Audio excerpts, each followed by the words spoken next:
The stage అండి. ముందు hyper ఆది గారు మాట్లాడతారు.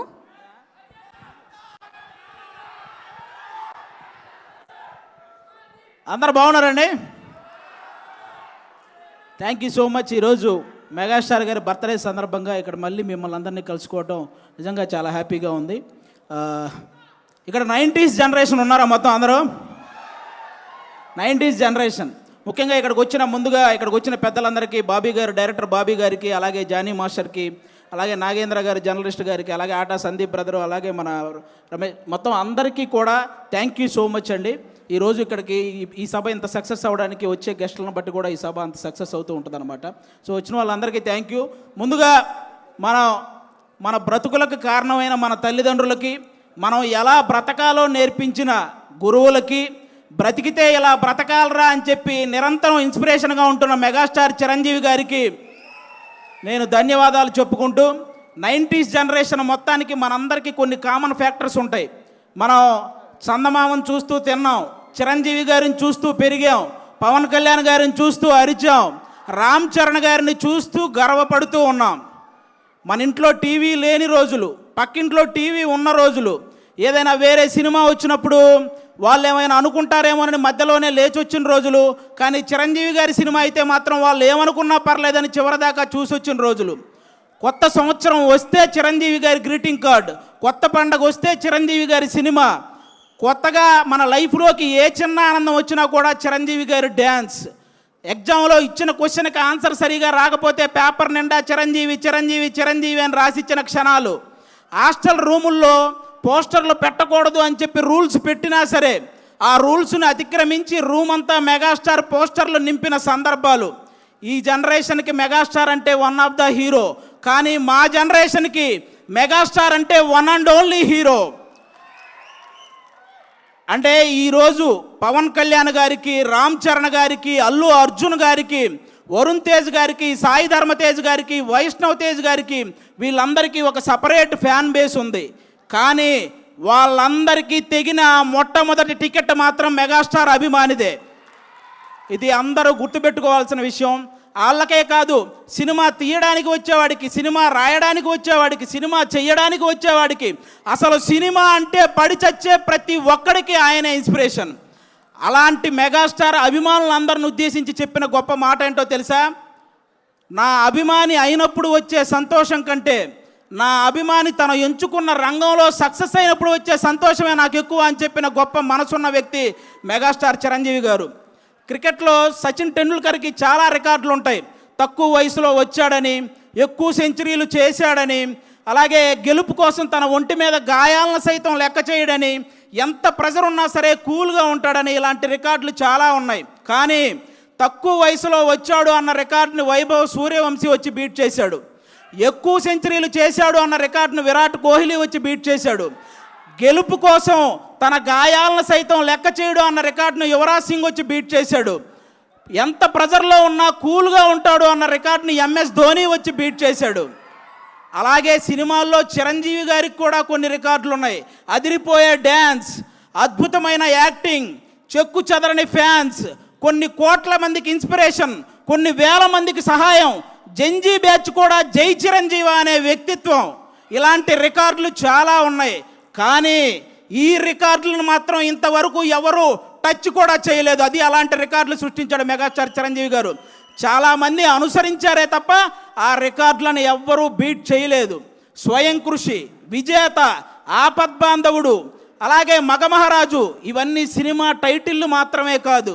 చిరంజీవి గారి జీవితం స్వయం కృషితో పైకొచ్చాడు, విజేతగా నిలిచాడు, ఆపద్బాంధవుల్లా అందరినీ ఆదుకున్నాడు, మగమహారాజులా బ్రతుకుతున్నాడు. అది మెగాస్టార్.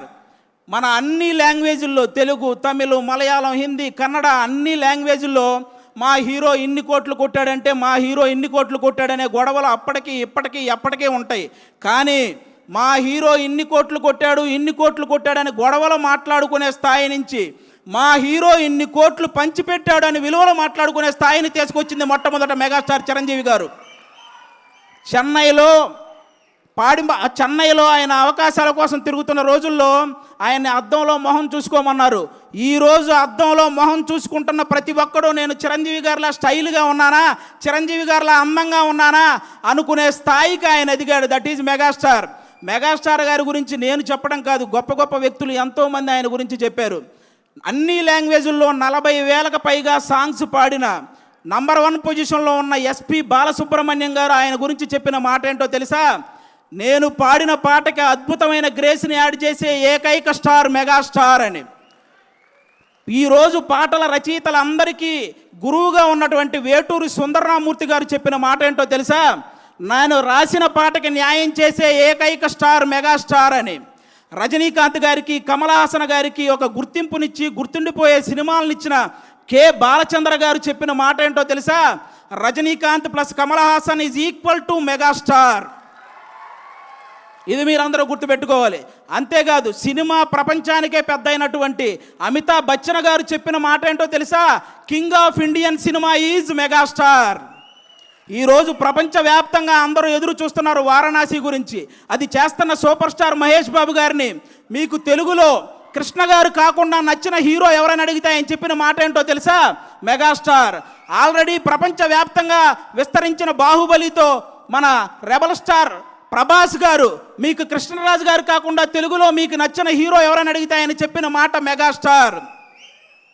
అంతెందుకు, పవన్ కళ్యాణ్ గారు కొండగట్టు ఆంజనేయ స్వామి పాదాలు తాకి వెళ్ళి గెలిచి డిప్యూటీ సీఎం అయి తిరిగి వచ్చి ఇంకొకరి పాదాలు తాకారు, ఆయనే మెగాస్టార్.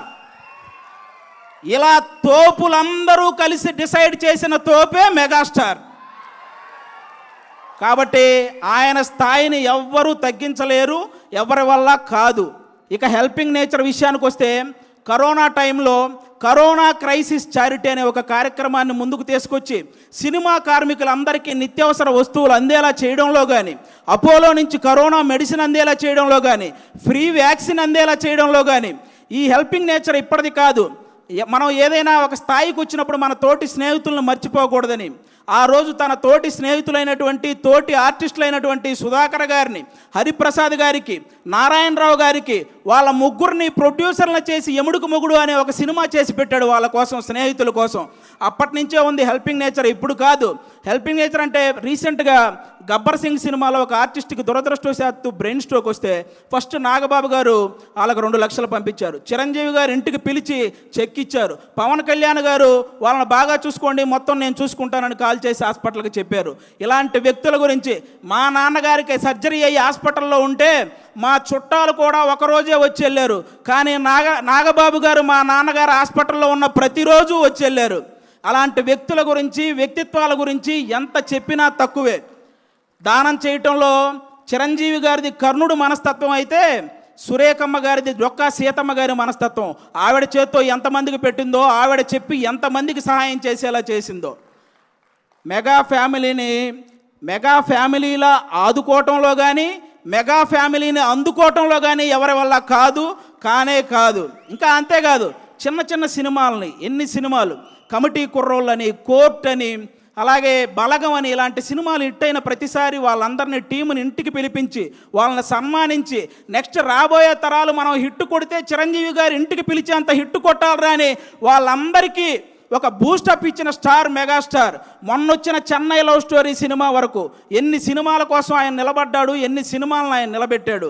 అంతేకాదు, అర్జున్ సురవరం అనే ఒక మూవీ రిలీజ్కి ఇబ్బంది పడుతుంటే, రిలీజ్ పోస్ట్పోన్ అవుతూ వస్తుంటే, ఆ సినిమాకి మళ్ళీ ఎవరైనా వస్తారా అన్న సంక్షోభంలో ఉంటే ఆ రోజు ఆ సినిమాకి, ఆ హీరోకి వెళ్ళి నిలబడిన వ్యక్తి మెగాస్టార్ చిరంజీవి గారు. అది ఎంత బూస్ట్ ఇచ్చారో మీ అందరికీ తెలుసు. ఆ విధంగా ఈరోజు మనం సడన్గా రోడ్డు మీద వెళ్తున్నప్పుడు ఒక వర్షం వస్తే ఏదైనా చెట్టు కిందకి వెళ్తాం, బాగా ఎండ తగిలిన ఒక చెట్టు కిందకి వెళ్తాం. అలాగే ఈ ఇండస్ట్రీలో సడన్గా ఎవరికి ఏ కష్టం వచ్చినా జూబ్లీ హిల్స్లో ఉన్న ఒక చెట్టు కిందకి వెళ్తారో ఆ చెట్టు పేరే చిరంజీవి. కాబట్టి చిరంజీవి గారు హెల్ప్ చేయని పర్సన్ లేడు. చిరంజీవి గారి మనస్తత్వం అంత గొప్ప మనస్తత్వం అనమాట. అలాంటి చిరంజీవి గారి గురించి నేను చెప్తున్నాను, తెలుగు సాంప్రదాయాలని గౌరవించే ప్రతి ఒక్కరికి శ్రీరాముడు ఎలాగైతే ఆదర్శమో, తెలుగు సినిమాలని గౌరవించే ప్రతి ఒక్కరికి చిరంజీవి గారు కూడా అంతే ఆదర్శం. దేశాన్ని పరిపాలించే దేవుళ్ళు లాంటి మోడీ గారే చిరంజీవి గారి చెయ్యి ఒకటి మన పవన్ కళ్యాణ్ గారి చెయ్యి ఒకటి పైకెత్తి సినిమాల్లో ఈయన నెంబర్ 1, రాజకీయాల్లో ఈయన నెంబర్ 1, నిజాయితీలో ఇద్దరు నెంబర్ 1 అని చెప్పకనే చెప్పారు ఇండైరెక్ట్గా. ఇక ఇలాంటి వాళ్ళు ఎవరు ఏం మాట్లాడుకున్నా పెద్ద మనకు పోయేదేం లేదు. నాకు బాధ కలిగించే విషయం ఏంటంటే రీసెంట్గా ఒక 1 మంత్ నుంచి చిరంజీవి గారిని తొక్కేశాడు అనే ఒక రాంగ్ కంటెంట్ని ఇన్స్టాగ్రామ్ నుంచి అదంతా పోస్ట్ చేస్తున్నారు. ఇది నాకు ఇప్పుడు నేను చెప్తున్నా, అవును చిరంజీవి గారు తొక్కేశారు. ఏంటో తెలుసా, ఇండస్ట్రీలో తెలుగు సినిమా ఇండస్ట్రీలో నంబర్ 1 అనేది కంటిన్యూ అవ్వటం ఎవరి వల్ల కాదు అని అహంతో మాట్లాడుకుంటారే, వాళ్ళ అహాన్ని తొక్కేశాడు. 30 సంవత్సరాలు కంటిన్యూగా నంబర్ 1గా ఉన్నాడు. పెద్ద పెద్ద సినిమాలు, పెద్ద పెద్ద కలెక్షన్లు బాలీవుడ్లోనే ఉంటాయి, అది టాలీవుడ్లో సాధ్యం కాదని ఊహల్లో బ్రతికారు చూసావా, ఆ ఊహల్ని తొక్కేశాడు. తెలుగు సినిమాకి అలాంటి కలెక్షన్లు రప్పించి చూపించాడు. అలాగే డ్యాన్స్ అంటే నడవటం, హీరోయిన్ చుట్టూ తిరగటం అని అన్ని లాంగ్వేజ్ వాళ్ళు ఒక భ్రమల్లో బతుకుతుంటే ఆ భ్రమల్ని తొక్కేశాడు. డ్యాన్స్ అంటే ఏంటో చూపించాడు, ఇండియన్ సినిమాని ఏలాడు. అలాగే హీరో అంటే డబ్బులు సంపాదించుకుంటారు, దాచుకుంటారు, బంగ్లాలు కట్టుకుంటారని రాంగ్ మైండ్ సెట్తో ఉండే వాళ్ళ మైండ్ సెట్ని తొక్కేశాడు. సహాయ కార్యక్రమాలు చేపట్టాడు, కొన్ని వేల మందికి సహాయం చేశాడు. చాలామంది తండ్రి సక్సెస్ అయితే కొడుకు సక్సెస్ అవ్వడం జరగదు, అది ఎక్కడో రేరుగా జరుగుతుంటాయి అనుకున్న వాళ్ళ ఆలోచనల్ని తొక్కేశాడు. ఈరోజు కొడుకుని తండ్రిని మించిన వాడిగా తయారు చేశాడు. ఇలా ఎవరైతే నెగిటివ్ మైండ్ సెట్తో ఉంటారో వాళ్ళ అహాన్ని, వాళ్ళ భ్రమల్ని అవన్నీ తొక్కుకుంటూ అగ్ర శిఖరంలో కూర్చున్న స్టార్, మెగాస్టార్. అలాంటి మెగాస్టార్ గారి గురించి మీలాంటి వాళ్ళు ట్రోల్ చేస్తే మీరు నవ్వులు పాలవుతారు, కానీ ఆయన సాయంత్రం పూట సరదాగా కట్టుకు తిరిగే లుంగి పంచ అంచు కూడా కదలదు. ఇది రాసుకోండి. చిరంజీవి గారిని అంత తక్కువ అంచనా వేయకండి. ఎవరూ కూడా ఇలాంటివి మానుకుంటే చాలా మంచిదని నేను మనస్ఫూర్తిగా, ఇన్ని గొప్ప కార్యక్రమాలు, ఇన్ని గొప్ప లక్షణాలు ఉన్న చిరంజీవి గారి మీద ఇంకా ఏదో కావాలని ఆయన మీద పడి ఆడవటం స్పైడర్ మ్యాన్ సినిమాలో ఐటమ్ సాంగ్ లేదని ఏడ్చినట్టే ఉంటుంది. కాబట్టి ఇంకా ఏడవటం మానేయండి.